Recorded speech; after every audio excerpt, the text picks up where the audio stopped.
लोभ सभी दुखों की जड़ है। श्रीमद् भगवद गीता का दिव्य संदेश।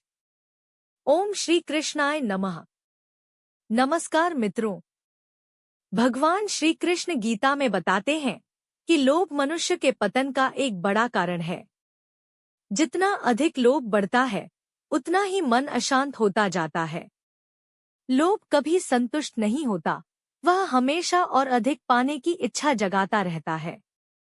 एक गांव में रघुनाथ नाम का एक किसान रहता था। उसके पास थोड़ी सी जमीन थी, लेकिन वह मेहनती, ईमानदार और संतुष्ट था। उसकी फसल अच्छी होती थी और उसका परिवार खुशी से जीवन बिताता था। एक दिन गांव में एक धनी व्यापारी आया। उसके पास अपार धन, बड़ी हवेली और अनेक नौकर थे। यह देखकर रघुनाथ के मन में विचार आया, काश मेरे पास भी इतना धन होता, तब मैं सबसे सुखी इंसान होता। धीरे धीरे उसके मन में लोभ बढ़ने लगा। उसने अधिक धन कमाने के लिए खेत की देखभाल छोड़ दी और जल्दी अमीर बनने के कई गलत रास्तों के बारे में सोचने लगा।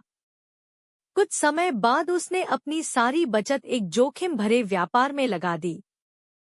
शुरुआत में थोड़ा लाभ हुआ, लेकिन फिर भारी नुकसान हो गया।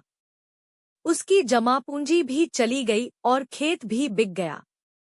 रघुनाथ बहुत दुखी होकर एक संत के पास पहुंचा और बोला, महाराज, मैंने सब कुछ खो दिया, अब मैं क्या करूं? संत मुस्कुराए और बोले, बेटा, तुम्हें धन ने नहीं, लोभ ने हराया है। संतोष सबसे बड़ा धन है। जिसके मन में संतोष है, वही वास्तव में सुखी है। रघुनाथ को अपनी गलती का एहसास हुआ। उसने फिर से मेहनत शुरू की, ईमानदारी से खेती की और जो मिला, उसमें संतोष करना सीख लिया। कुछ वर्षों बाद उसका जीवन फिर से खुशहाल हो गया। इस बार उसके चेहरे पर केवल धन का नहीं, बल्कि मन की शांति का आनंद दिखाई देता था। मित्रों, यही श्रीमद् भगवद गीता का संदेश है। लोभ हमें कभी संतुष्ट नहीं होने देता। एक इच्छा पूरी होती है तो दूसरी इच्छा जन्म ले लेती है। इसलिए जो मिला है, उसके लिए भगवान का धन्यवाद करें और ईमानदारी से कर्म करते रहें। याद रखिए, लोभ सभी दुखों की जड़ है, लेकिन संतोष सभी सुखों की जड़ है।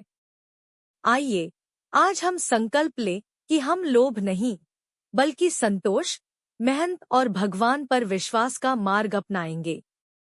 तभी हमारे जीवन में सच्ची शांति, सुख और भगवान श्री कृष्ण की कृपा बनी रहेगी। जय श्री कृष्ण। राधे राधे।